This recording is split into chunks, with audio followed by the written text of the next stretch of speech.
Bienvenidos a un nuevo episodio de este podcast, El Camino del Mago. Los saluda Kumar Aguja. Tengo el gusto de estar aquí con mi amigo Parvata Raja, como en cada emisión, y con nuestro guía Igya. Bienvenido, amigo. ¿Qué tal? Buen día a todos. Un gusto que nos acompañen nuevamente. Y para hablar y entrar un poquito en el contexto del tema que hablaremos un día de hoy, pues hablaremos un poco de las malas concepciones que hemos tenido, pues históricamente, ¿no? Así, pues recordar que en algún momento a principios del siglo pasado, pues se consideraba que el consumo alto de azúcar era muy bueno porque te daba mucha energía. Es lo mismo que siguen diciendo las marcas de los cereales, ¿no? Sí, claro, pues hay que comer muchas marcas que no vamos a mencionar. Y pues adelante la ciencia dijo, no es verdad. Recordemos que también, no sé, el consumo del tabaco decían que era bueno para la respiración, ¿no? Porque los atletas fumaban en esos tiempos. Y es muy bueno para relajarte también. Y así nos podemos ir a cualquier punto de la historia, donde incluso podemos recordar que hace miles de años, pues los egipcios lograron calcular la curvatura de la Tierra simplemente calculando las sombras, ¿no?, del Sol.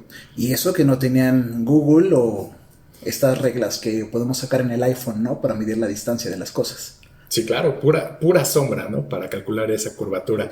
Justamente es esto, ¿no? Aprendemos cosas, llegamos a un nuevo conocimiento y pues muchas veces, por esta misma situación de que es nuevo, pues tenemos una concepción errónea del mismo. Para ya entrar de lleno, y ya, ¿qué nos puedes decir de esto? Tenemos un gran iluminado, Galileo Galilei, que en su tiempo fue distorsionado totalmente y poco aceptado, con un gran enemigo que fue la Iglesia por medio de la Santa Inquisición, quien en sus últimos años lo tuvo totalmente encerrado, enclaustrado. No lo mataron como a otros, pero pues Galileo Galilei, el padre de la astrofísica y el padre de la ciencia para muchos, descubrió del telescopio, etcétera, mil cosas que hizo el señor. Un momento él en sus descubrimientos gritó: ¡se mueve, se mueve! ¿Qué sucede? Conoced la verdad y la verdad os hará libres. A lo que yo pudiera también decir: amad a la justicia y la justicia os hará libres. Para esto hay que entender claramente las debilidades que existen en el ser humano, las debilidades en la sociedad, en la cultura, en las religiones. Acariciar las debilidades de un individuo es permitir que éstas se apoderen de sí mismo y convertirse en un instrumento de esas debilidades, en el desorden de los mismos errores o de las mismas depravaciones que éstas propician. Podemos entender, cuando dos naturalezas similares o análogas, en defectos claro está, se subordinan una a la otra, se opera una especie de sustitución del más fuerte sobre el más débil. En este caso, las debilidades tendrán siempre a convertirse en más fuertes para el ego humano.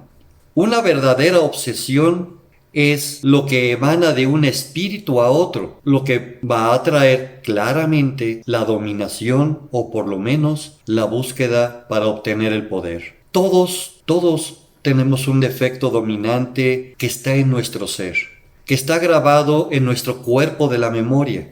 Y cuando esto se encuentra, es exactamente por ahí donde un enemigo, cuando se da cuenta, se puede apoderar de nosotros. Curar esto antes que suceda es un buen seguro. Pero sin embargo, esto es tan difícil que suceda, quitar todas las debilidades. Por la vanidad de los unos, la pereza de muchos y el egoísmo en casi todos, es el motivo del triunfo de la oscuridad en este mundo. Pudiéramos decir, está dominando y ejerciendo grandes problemáticas. Que un espíritu astuto y malvado se apodere de tu resorte y ya estás perdido. Cuando alguien se da cuenta de tu debilidad y sabe cómo manipularla, estás perdido. Entonces, no nos convertimos en un loco o en un idiota, sino en un verdadero alineado de toda esa fuerza de expresión. Nos convertimos en un ser sometido a una conciencia de masa manipuladora, un verdadero ser sintético y mecanizado, y lo he de repetir una y mil veces. una de las más grandes enseñanzas que recibí de mis maestros. Nunca aceptes algo que no quieras volver a aceptar el resto de tu vida. El único remedio que podemos aplicar es apoderarnos de nuestro propio sensibilidad, dándonos cuenta de esas individualidades y de esas debilidades. Esto tal vez se pueda traducir en la locura de uno mismo para que antes otro no se apodere de ti. Una de las más grandes problemáticas que también existen para curarnos es las satisfacciones imaginarias en un orden contrario a aquel que se ha perdido. Una locura propia es la locura del sabio. Podemos decir entonces que una enfermedad proviene siempre de un defecto o de un exceso. Y siempre hallaremos el origen en un mal de un desorden moral. Entonces, vamos a entender que antes de querer curar al mundo o a nuestra comunidad, tenemos que curar nuestras debilidades. Y para hacer esto, debemos de reconocerlas, trabajarlas y sanarlas. Porque el ego, como bien nos menciona ella, estamos tratando de esconderlas porque vivimos en un mundo ya tan plástico, tan mecanizado y sintético, que lo que importa realmente es cómo salí en mi foto de Instagram, que esa persona cree que soy muy bueno en lo que hago, pero realmente no sabe lo que está operando dentro de nuestro ser. Satisfacer los deseos personales es igual que querer apagar una fogata, aventándole más aceite, creyendo que esa será la solución para apagarla. Estamos poniendo más máscaras sobre la máscara misma que ya nos hemos formado en este caso. Y es que así como lo platica Sikia, pues es no solo dejarnos consumir por nuestras debilidades, sino que también dejarnos consumir por nuestro ambiente, ¿no? Que nos llega y alimenta, es ese aceite que nuestro propio ego alimenta y el entorno también lo deja crecer. Pero platícanos un poco dónde vive esto, ¿no? ¿De dónde vienen estas situaciones? ¿Por qué nos afectan tan rápido y somos tan reactivos a todas estas influencias? Mira, en nuestros 7 planos de la materia, sí, ya sé, me han preguntado 1000 veces de eso. En estos 7 planos de la materia en los que vive nuestra existencia, la gran mayoría de los seres y la plenitud se encuentra casi totalmente abarcada por la luz astral. Y ya sabemos de antemano que en la luz astral se acumulan y se conservan todas las huellas de las cosas que hay en nuestra existencia. Como ahora en el internet, dicen ya no cabe la memoria aquí, bájala a la nube. Y en la nube va a estar por siempre. Y está grabada en un papel que no vemos, en un lenguaje que solamente con el traductor entendemos. Pero ahí está. Asimismo, es que estas ideas, estas emanaciones, estos pensamientos, logran materializarse primero como fuerzas grabadas para dar lugar después a su verdadera materialización o ejecutar su efecto. Esto es lo que marca la ley en los cielos. Y por lo tanto, la recurrencia de las influencias en tiempo, espacio y orden específico marcan las secuencias que en nuestra naturaleza, en nuestra vida, en nuestro hábitat, se van transcurriendo continuamente. El entender que todo está grabado y luego nosotros materializamos esto es igual que decir, cuando no te guste algo, cambia la forma de verlo y esto cambiará. El gran problema es que se cambia para mal, no para bien. Pienso en el desastre de mi vida, en mi incompetencia para vivir, en el desastre en el que soy, y es tan fuerte la emanación mental, emocional, que queda grabada en esta nube, en esto que nosotros hemos de llamar el cuerpo de la memoria, de nuestro hábitat y de incluso todo nuestro globo terráqueo, para posteriormente materializarse en ¿qué?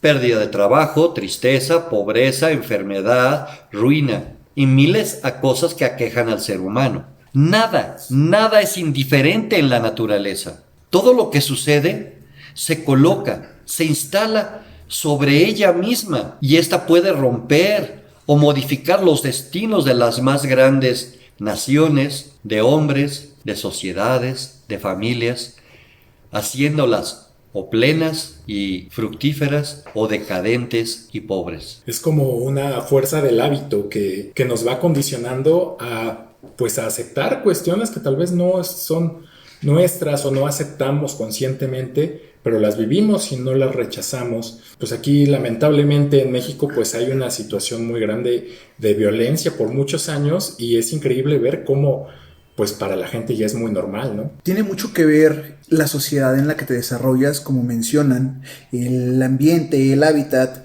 pues muchas veces hemos escuchado que hay que estar preparados para cuando venga lo peor. Es decir, tenemos que estar esperando lo peor en todo momento. Esos moldes de la luz astral de las que nos está hablando Iguilla, lo estamos llenando con estas expectativas que tenemos de que cada vez puede ser algo peor y estamos alimentando estas situaciones. Entonces vamos a materializar justamente eso. Decimos que somos co-creadores con el absoluto, pero creo que vamos a ser co-creadores de una porquería si estamos metiendo estas cosas. Mira, algo muy actual, un ejemplo que les puedo dar. Está muy contemporáneo la emanación y las pláticas y la supuesta enseñanza del uso de la llama violeta. El año pasado, a mediados del 2020, por situaciones que se suscitan en el planeta, algunas asociaciones dijeron: vamos a hacer grandes decretos de llama violeta para acabar con esta enfermedad que está matando mucha gente, para destruir a este virus con la llama violeta. Y lo empiezan a hacer, cierto. ¿Y qué sucedió? En primer lugar, quieren destruir algo, una enfermedad, un virus, con una llama violeta. ¿Pero qué hay atrás de todo esto? El miedo, la incertidumbre y todas aquellas situaciones grabadas de desastre y pérdida. Por lo tanto, quien manda es el cuerpo emocional que está nutrido negativamente. Lo que sale de tu boca no repercute más que en mandar lo que está atrás del telón hacia adelante. ¿Y qué pasó? Este gran país que hizo grandes decretos de llama violeta o grandes oraciones son los más enfermos, son los que más han sufrido en esta nueva enfermedad que hay del 2020-2021. Podemos entender que entonces lo que manda es el cuerpo emocional. El ser humano está lleno de supersticiones. Este es un signo que trata de superar a un pensamiento lógico, científico, y está basado definitivamente en la ignorancia. La superstición es a la iniciación lo que la idea del diablo es a la idea de Dios. Así como el culto de las imágenes está prohibido en la enseñanza de los maestros, porque decimos: me inclino ante la luz de Dios que hay en ti, en él o en aquel, mas no ante la persona, ante la personalidad o el ego de tal o cual. Podemos entonces tratar de tolerar a aquellos religiosos que en su forma idolatran a un santo. No es al santo en sí, sino es a la luz de Dios que está en el santo. Pero si lo hacen hacia el santo, entonces están trayendo una repercusión emocional que funcionará en sentido contrario a aquello que se precipita. O sea, no estamos adorando a las figuritas de yeso. Lo que debe hacer no es adorar a la figurita de yeso, sino a la luz que emana de ese concepto, para lo cual no requieres de la figura o la imagen. Esta sería una muletilla de fe. Si me permite, quiero hacer aquí una anotación que tomemos a futuro tal vez, pero van a decir: es que la Virgencita se ve tan bonita, esa estatua, se ve tan bonito, San Miguel Arcángel en ese busto, el Niñopa, o sea, hay muchas imágenes que he sabido que poseen situaciones, vamos a llamar, oscuras, entidades que se alimentan o se sirven de la adoración que la gente presta a la imagen misma, no al concepto. Todo se basa en dogmas. Cuando el dogma es una situación sometedora, una situación o una emanación de un conflicto, ¿por qué llegas ante la Virgen? ¿Para decir qué hermosa es? Concédeme esto, concédeme el otro, ayúdame en esto, ayúdale a tal. ¿Por qué? Porque atrás de ello existe una necesidad. Y esta necesidad es una forma de tratar de sobrevivir o supraponerte a algún conflicto. Por lo tanto, es una superstición. El dogma más santo, en su concepción primera, puede convertirse en supersticioso e impío cuando se ha perdido la inspiración y el sentido. Y es cuando la razón cambia las vestiduras y se viste de los antiguos ritos llenos de codicia o farsa, de los autonombrados y también de los nombrados sacerdotes, guías, y qué más puedo decir de los actuales guías espirituales que, convertidos por su maldad, su codicia y su mercantilismo, no son más que verdaderos charlatanes. Pero entonces aquí estamos enfrentándonos a gente o a situaciones que nos vuelven a meter, nos consumen, ¿no? Nos llevan, es como un río que no podemos ir contra la corriente, ¿no? De alguna manera todas nuestras necesidades o nuestra paradigma emocional pues nos guían a eso porque la sociedad está hecha así. Pues miren, la verdadera ciencia, la verdadera enseñanza, el camino del mago, nada más peligroso es que convertirlo, esta ciencia, en un pasatiempo. Aún las mismas experiencias magnéticas hechas en semejantes condiciones que les platico pueden no solamente causar trastornos en los sujetos, sino también desacreditar a la enseñanza misma. No se debe jugar impunemente con los misterios de la vida, y mucho menos de la muerte. Las cosas que deben tomarse en serio han de tratarse seriamente y con la reserva adecuada. El iniciado o el adepto, y mucho menos el hierofante ya practicante del camino del mago, de la ciencia de los maestros ascendidos, nunca cede al deseo de convencer por medio de los efectos o exposiciones hacia la gente. Nunca tratará de decir yo soy el gran Salvador. Jesús no lo dijo. Decían, ¿tú eres maestro quien nos salvará?